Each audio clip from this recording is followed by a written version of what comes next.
పరిశుద్ధ ఆదివారం కొరకు ఏర్పాటు చేయబడిన దావీదు కీర్తన 31 నుంచి 40 వరకు చదువుతుంది. యెహోవా తప్ప దేవుడేది? మన దేవుడు తప్ప ఆశ్రయ దుర్గం ఏది?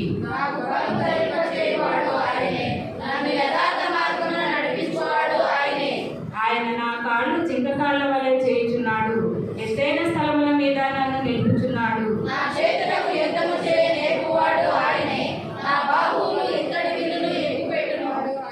నీ రక్షణ కేడెమును నీవు నాకు ఆదరించుచున్నావు, నాకు అందించుచున్నావు. నీ కుడి చెయ్యి నన్ను ఆదుకొనెను, నీ సాత్వికము నన్ను గొప్ప చేసెను.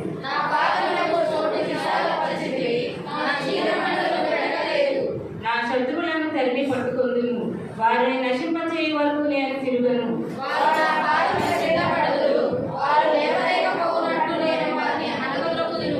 యుద్ధమునకు నీవు నన్ను బలం ధరింపచేసితివి, నా మీదికి లేచిన వారిని నా క్రింద అణచివేసితివి.